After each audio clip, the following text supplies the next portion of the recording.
Bonjour à toi, ami Winfoiler. Aujourd'hui, on se retrouve pour voir la Plus V2 de chez Gong. Et on voit ça de suite après le générique. Allez, c'est parti.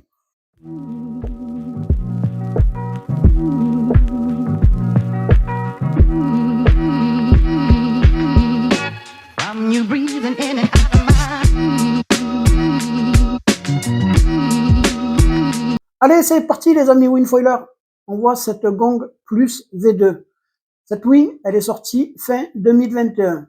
Pour les tailles disponibles, elle existe de 3 mètres carrés à 7 mètres carrés. Et elle est échelonnée tous les mètres carrés. Voilà, pour les différentes dimensions de cette wing. Pour les coloris de cette wing, donc, elle existe en 3 coloris de base. Donc, le coloris que vous avez dans le test, plus les 2 autres, celui-là et celui-là. Après, il y a aussi des coloris édition limitée. Alors, toutes les infos que je vais vous apporter dessus seront basées sur un 5 mètres carrés. C'est une wing que je possède depuis 2021, depuis sa sortie. Voilà, donc je la connais très bien. Je m'en suis beaucoup servi, ma femme s'en est servie. Donc, tout ce que je vais vous apporter de cette wing, c'est mes sensations que j'ai ressenties pendant toutes ces années. Alors, cette wing, je m'en suis beaucoup servi pour débuter. Ma femme s'en est servie aussi. Voilà, donc c'est un usage freeride, balade avec les copains, très peu de vagues. Actuellement, on s'en sert un peu moins, mais franchement, elle est en super état et pour dépanner, ça va très bien. Pour l'embout de gonflage, eh ben, il n'y a pas grand chose à dire. C'est du traditionnel de chez Gong. C'est un quart de tour, 2 valves, une sur le bord d'attaque, une sur la latte centrale. C'est du one pump. Ça fonctionne très bien. Ça, pour ça, il n'y a rien à dire. Bon, la pression d'usage, je vais me répéter, je vais faire comme d'habitude. C'est Gong. Il n'y a pas de pression donnée.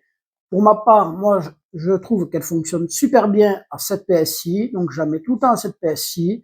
Je sais qu'on peut la mettre un peu plus bas. Il y en a qui la mettent à 6, mais à 6, elle fait la mouette hein, pour moi. Alors, au pumping, à 6, elle manque d'efficacité. Donc, moi, ma pression que je conseille dessus et où j'ai jamais eu de soucis, c'est 7 PSI avec une pompe Gong. Pour l'envergure, donc, c'est une wing qui fait 3,32 m d'envergure. Elle est un peu plus petite en taille qu'une Neutra, mais c'est normal, c'est une wing pour débuter qui fonctionne très bien pour ça. Donc en envergure, il n'y a rien à dire, c'est très bien, c'est une très bonne wing, donc pour ça, il n'y a pas de souci. Longueur, envergure, tout fonctionne bien. Le poids de cette wing, eh ben, cette wing, je la sens plutôt légère, elle est très bien, elle est vraiment dans la moyenne des wings, et ça, c'est un plus, et ça fonctionne très bien ça. Pour le prix, bon, comme vous le savez, c'est une V2, elle n'existe plus en neuve. Vous pouvez la trouver d'occasion aux alentours entre 200 et 300, 350 euros. Cela dépend de l'état. C'est une très bonne wing. On est en 2024. Et en 2024, cette V2, je vous la conseille. Pour le SPI, ben, c'est comme d'hab, construction habituelle, triple restop. Ça ne change pas. Le panotage, c'est un panotage simple, il n'y a pas de souci. Là, on n'est pas sur une version V3, donc vous voyez, c'est légèrement détendu. En plus, elle est un peu plus détendue parce qu'elle a beaucoup servi. Alors, pour ce système d'anti-flap qu'ils ont mis sur ces wings, alors moi, je n'en trouve aucune utilité. Comme vous le voyez, il est hyper mou. Pour moi, c'est juste une question de marketing, manière de dire, on a rajouté ça dessus. Pour les boudins, eh ben, il n'y a pas grand-chose à dire. C'est une construction standard, les diamètres sont très bien, ni trop gros ni trop petits. Pour ça, il n'y a pas de souci. Tout ce qui est construction, couture, jointage, renfort, eh ben, sérieusement, c'est du Gong et je n'ai pas à me plaindre de Gong. Franchement, c'est très très bien. Comme d'hab, ça ne change pas. Les versions V2, n'importe quel modèle, sont très bien faites et pour ça, il n'y a aucun souci. Voilà, pour ça. Pour les poignets, c'est 3 poignets identiques. Sérieusement, j'ai pas grand chose à vous dire dessus. Niveau diamètre, niveau sensation, il n'y a rien à dire. Tout se passe bien. Donc, quand tu as aucun souci à dire dessus, c'est que ça va très bien pour ces poignets. Allez, on regretterait peut-être une poignée longue à l'arrière, comme ils ont fait sur la V3. Mais bon, ça fait partie des évolutions. On va parler en navigation. Donc, dans le vent léger, cette wing au pumping à 7 PSI, elle fonctionne assez bien.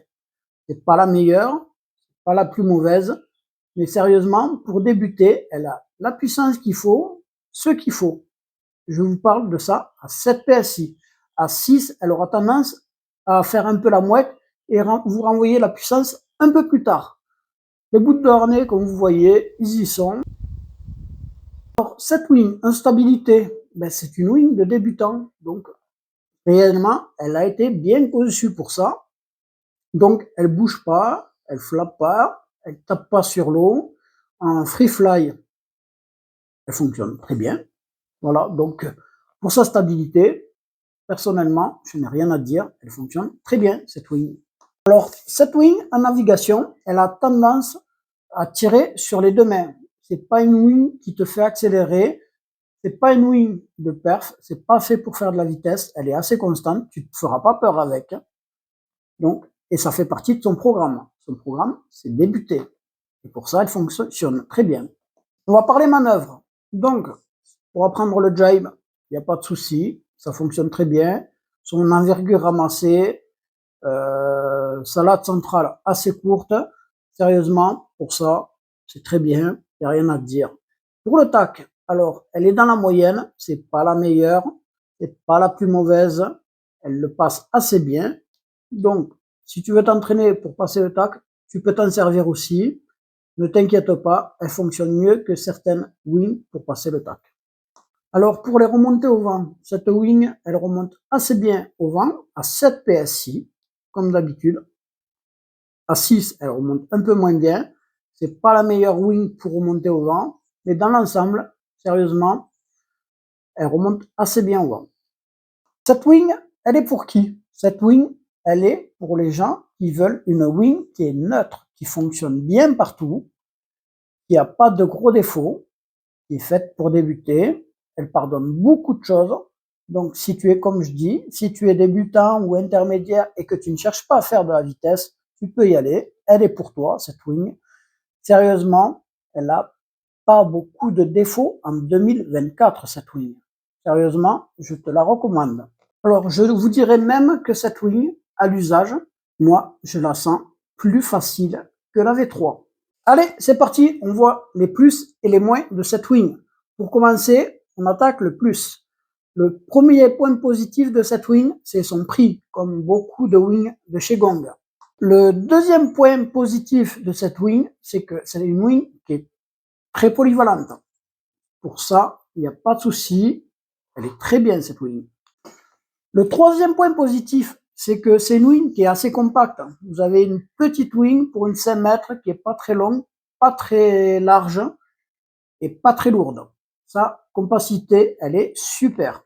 Le quatrième point positif de cette wing, ben, comme beaucoup sur les modèles V2, ben, c'est sa construction. Là, il n'y a rien à dire. Tu es débutant, tu vas faire pas mal de bêtises. Donc, niveau construction, renfort, tout ça, elle est très bien, ses coutures, il n'y a rien à dire sur les V2. Pour ça, c'est au top. On fait les points négatifs. Allez, il n'y en a pas beaucoup parce que c'est une bonne wing dans l'ensemble, mais il y en a quelques-uns. Alors, son premier point négatif, c'est sa vitesse max. Pour ça, elle est assez limitée en vitesse maximum, mais si tu ne cherches pas à aller très vite, avec un usage standard, ben, ça va assez bien. Le deuxième point négatif qu'on pourrait lui donner, pour débuter, à l'arrière, une poignée longue, des fois, ça va très bien. Après, on lui pardonne, elle est sortie en 2021. En 2021, je pense qu'il n'y avait pas grand monde qui mettait des poignées longues à l'arrière. Donc ça, on peut lui pardonner. C'est pas grave. Son quatrième petit point négatif, bon, cette wing, elle te limite aux débutants intermédiaires. Voilà, c'est un petit point négatif. Je ne m'étalerai pas plus dessus. J'en ai assez parlé. Donc, pour ça, c'est fait. Le dernier point négatif, donc il n'est pas pour tout le monde, parce qu'il y en a, ça les dérange pas, mais moi, son sac, je trouve un peu gros. Il est très bien construit, mais très gros, pour moi. Bon, eh ben, on se retrouve avec son sac. Donc, la première chose que je remarque, pour moi, qui me dérange sur ce sac, c'est qu'il est légèrement un peu trop grand. Et ça, c'est mon choix qui aime les petits sacs. Après, dans l'ensemble, niveau construction, franchement, il est même plus qualitatif que le V3. Ça, niveau rembourrage, tout ça, il est super bien fait. il y a tout. Fixation pour pompe, une petite pochette ici pour faire du rangement. Sérieusement, pour ça, il n'y a pas grand chose à dire. C'est un super sac. Il est esthétiquement, il est beau. Et niveau finition, il est très bien fini. Voilà pour le sac. Je n'en dirai pas plus dessus. Allez, ma conclusion pour finir. Alors, cette wing, franchement, elle est très bien dans l'ensemble en 2024. Tu peux y aller. Et si tu es débutant, fonce. Elle est très bien, cette wing, pour débuter. Voilà. Je pense que je t'ai tout dit dessus. On se revoit la semaine prochaine. Je te dis tchuss et pense à t'abonner. Allez, bye bye les amis. À la semaine prochaine.